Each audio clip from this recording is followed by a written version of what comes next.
Hello and welcome to another edition of Inside the Inferno. I'm Lauren Avenatti. And I'm Erin Hjerpe. We have a lot of sports to cover today, so let's get right into it. This past weekend, ASU Football got its very first Pac-12 win of the season, hosting the Washington State Cougars. Kenji Ito was at Mountain America Stadium to capture all the action.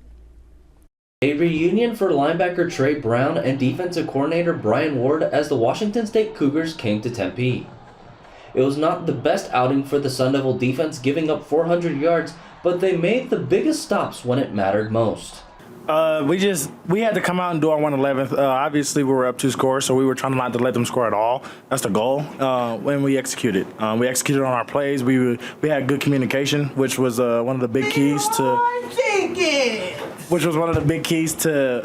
The stop. On the offensive side of the ball, ASU clicked on all cylinders by huge performers of tight end Jalen Conyers, wideout Elijah Badger, and running backs Cam Scadaboo and DeCarlos Brooks, who combined for 4 touchdowns. With the scheme of head coach Kenny Dillingham, quarterback Trent Bray spoke highly of all of his coaches for the team's success.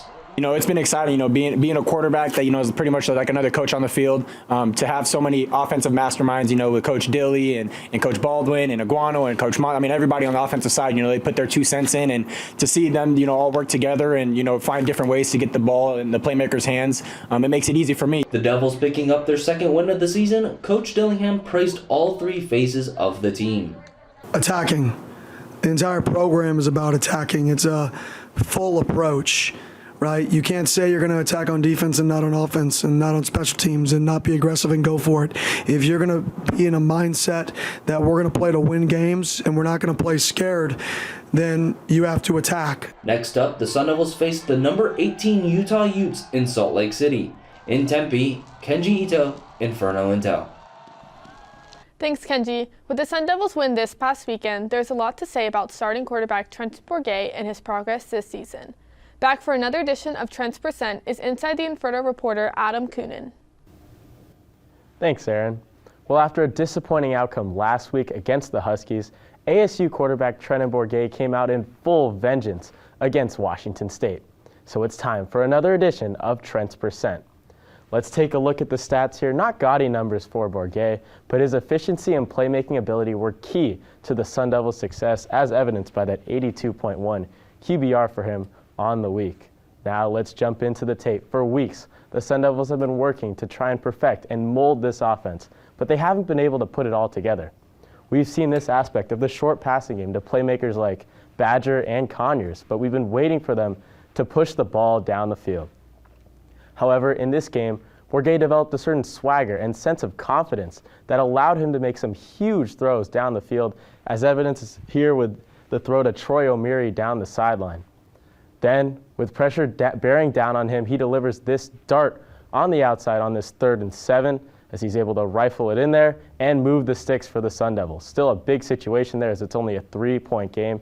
And here is his best throw of the game, in my opinion. Still a 3-point game, 3rd and 17, and he rolls out and throws this deep on the crosser, moves the chains for the Sun Devils. Big pickup there. And I said best throw earlier, but this was his most important throw.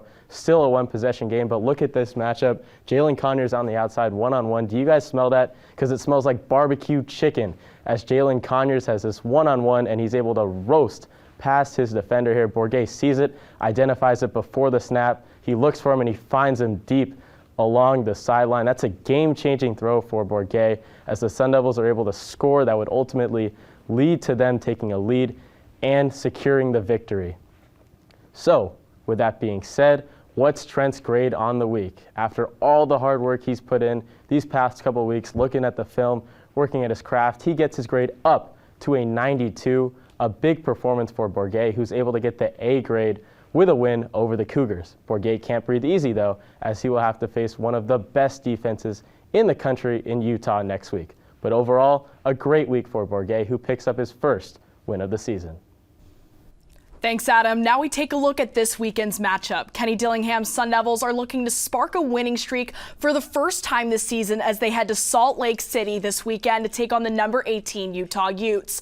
The Devils brought a much improved offense last week against Washington State, which featured strong rushing performances from Cam Scadaboo, who led the team with 121 rushing yards, and to Carlos Brooks, who led ASU with 3 touchdowns. Brian Ward's defense, which has led the team and kept them close in games all year long, allowed only 88 rushing yards to Washington State, marking the 3rd consecutive game that ASU has held their opponent to under 100 rushing yards. If the Sun Devils are able to hand Utah their 2nd loss in 2 weeks, it would mark only Utah's 3rd loss at Rice-Eccles Stadium over its last 32 games. Coach Dillingham has spoken highly of Utah head coach Kyle Whittingham in the past, and he once again praised the veteran coach earlier this week. Yeah, I mean, I told him at our what was that, media days, I just told him, like, you're kind of what I want this program to be, your build, how you stayed there through all the other opportunities, the culture that you've established of physicality and toughness is what I believe is necessary to win.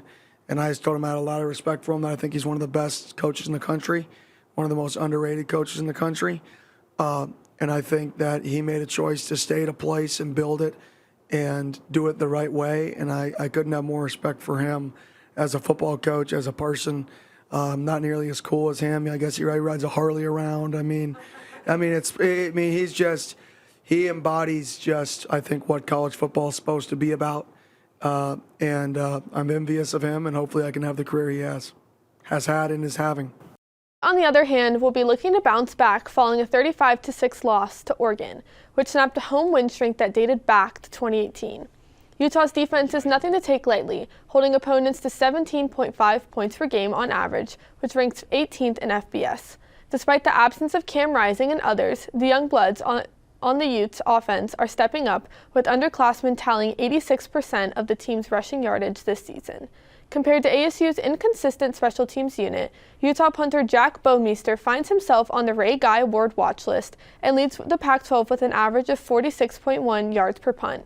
Coach Kyle Whittingham is ready to put last week behind him and focus on the Sun Devils. We got to move on. We got to put it behind us and flush that one and respond, which is what it's all about. I mean, every Saturday, 50% of the teams in the country have to respond and regroup and get ready for the next one, coming off a loss. So we happen to be in that category this week. Typically, our guys do a very good job of doing just that. And we're at home again, which is a positive. Arizona State coming to town, coming off a win against Washington State. Probably it was their best offensive production of the season. They're a team that is gaining some confidence, when you look at the film. But we've got to play much better ourselves, coach much better. That's really where it starts, coaching and being better. Put our guys in better position to succeed and to make plays. And so that's our challenge as coaches, and we will do that. There were a lot of questions after last weekend on the future of Brian Ward, the former defensive coordinator for the Cougars. But Kenny Dillingham reported that Ward had signed a 3-year contract extension to stay with the Sun Devils. Moving over to hockey, Inferno Intel reporter Paisley Poole has more from the Sun Devils' trip to Oxford, Ohio. Sun Devil hockey fell short to the Miami, Ohio Redhawks last Friday. The Devils came in hot, leading 4-1, but fizzled out late in overtime with an ending score of 5-4. The 4 Devils to score were Ty Jackson, Lucas Sillinger, Kyle Smolin, and Alex Young. Although defeated, ASU made their fastest goal from the start of the game this season at 1 minute and 10 seconds. Ty Jackson made his first goal, which was assisted by his twin brother, Dylan Jackson. Moreover, in the second matchup against Miami, Devils and Redhawks tied 1-1. In the second period, Lucas Sillinger scored the sole point for ASU with yet another assist from Dylan Jackson. It was the first time since last season that ASU has competed in overtime in back-to-back nights. ASU will return to Tempe for their next 8 straight home games. Thanks for that, Paisley. Hopefully the Sun Devils can bounce back this weekend as they return to Mullet Arena to face Stonehill College. And with that, we have Lachlan McTagg in the studio to preview the contest. Take it away, Lachlan. Thanks, Lauren. After a frustrating weekend against Miami, Ohio, ASU returns to Mullet Arena to kick off an 8-game homestand, starting with 2 this weekend against Stonehill College. This will be an all-independent matchup as neither team is in a conference this season. Stonehill is a small private college located in southeastern Massachusetts. After a surprise announcement in the spring of 2022 that they would become a Division I program, this left them with almost no options scheduling or recruiting-wise last season. Stonehill was only able to secure 5 games against Division I opponents last year.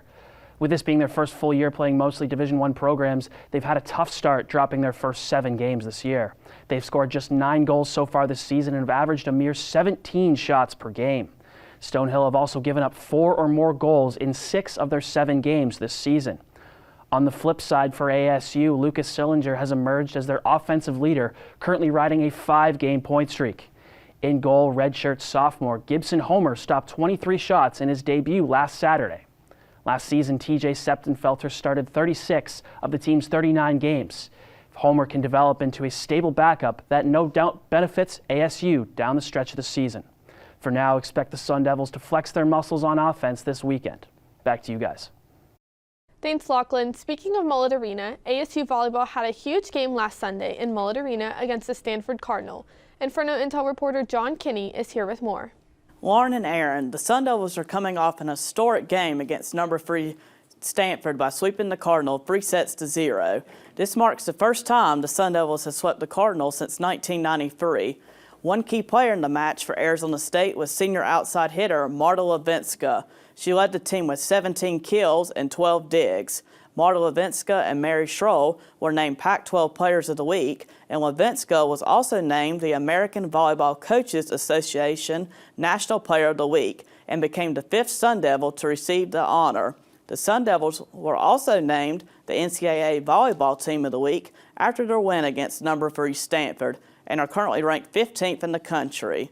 We'll have to see if Arizona State can keep their momentum as they start their 2-game road trip tonight against UCLA. The Sun Devils will finish their road trip on Sunday against USC. Back to you, Lauren.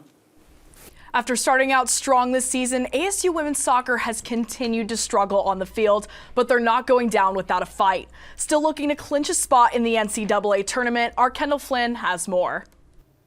Thanks, Lauren. Arizona State's soccer season is about to end as it only has 1 game left. The Sun Devils are struggling with a 3-game losing streak for the end of their regular season, each loss with no goals for the Sun Devils, leaving them at 10, 5, and 4. In their most recent game against Colorado, they struggled to gain control early and lacked aggressiveness in their attack game. They fell 0-4 to the Buffalo. This caused them to drop from 18 to 33 in the national ranking. Despite this, the Sun Devils still have a chance to be selected for the NCAA tournament, but first, ASU will play against the Arizona Wildcats tonight. The Sun Devils hope to clinch the Territorial Cup and earn their spot at number 4 in the Pac-12, where they currently stand tied at 4 with California. Back to you, Erin.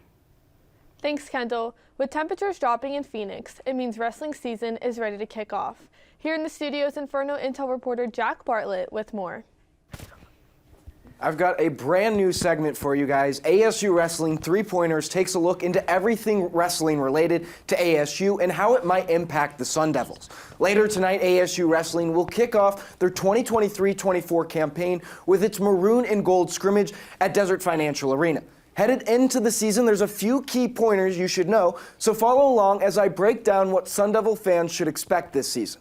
First, and most importantly, the NCAA changed a big rule over the summer. A takedown, which was once worth 2 points, is now a 3-point maneuver for NCAA wrestlers. While fans will need to adjust from yelling 2 to 3, the Sun Devils aren't too worried. Led by one of the most prolific offensive wrestlers, Zeke Jones has prepared his guys for years to attack aggressively on the mat. In fact, Zeke Jones basically said that not much will change for his guys, citing that shooters will shoot. The Sun Devils have maintained one of the best offensive regimens in all of college wrestling since Zeke Jones took over in 2014, and with a big rule change to incentivize offense, it seems there will be no signs of stopping anytime soon. The second thing to point out is all the key returners from last year's lineup. Of course, there's the likes of Colton Schultz and Kyle Parko, who are the only 2 Sun Devils returning that earned All-American honors back in March. Outside of Schultz and Parko, the Sun Devils also retain Richard Figueroa and Ja'Cory Teamer. Figueroa replaced last season's 125 Brandon Courtney nicely when he went down with injury. He comes into the season with a 17-0 record in his collegiate career with 4 top 25 wins last year, with the big one coming against Matt Ramos, who was ranked 4th going into NCAAs and upset perhaps the greatest wrestler of all time, Spencer Lee, in the NCAA semifinals. Ja'Cory Teamer is also back from injury this season. After missing all of last year, Teamer is ready for another chance at the NCAAs. Tony Negron, Kyle Valencia, and Jesse Vasquez will also be returning this season in hopes of earning their first trip to the NCAA championships. The last piece of information you need before the maroon and gold scrimmage is the lightweights for ASU this season. Richard Figueroa, Julian Klebov, Emilio Isaguare, Jesse Vasquez, Kyle Parco, and Ja'Cory Teamer could all likely end up with All-American honors, according to Zeke Jones. It very well could be true that the first 5 weight classes for ASU end up in the top 8 of their weight class. Figueroa is undefeated in his college career. Klebov just recently attended the U23 World Championships. Isaguare filled in nicely for Vasquez at the Pac-12 Championships after he went down with an injury and knocked off Brock Hardy, who was ranked 4th in the nation at the time. Vasquez, Parco, and Teamer round off the top 5 classes perfectly. This Sun Devils team is looking really solid ahead of the season with a chance to shock the wrestling world in March. For now, those are your ASU Wrestling 3-pointers of the week. I'll send it back to you guys at the desk. Today's show was absolutely jam-packed, and I wouldn't have wanted to anchor with anyone else. Erin, it's always a pleasure. Yes, it is, Lauren. To stay up to date with the latest news, photos, and videos, follow our Twitter and Instagram at Inferno Intel. And don't forget to check out our website, infernointelmedia.com, for articles from our amazing writers. For Lauren and the rest of our crew, I'm Erin Hjerpe, and thank you for watching another episode of Inside the Inferno.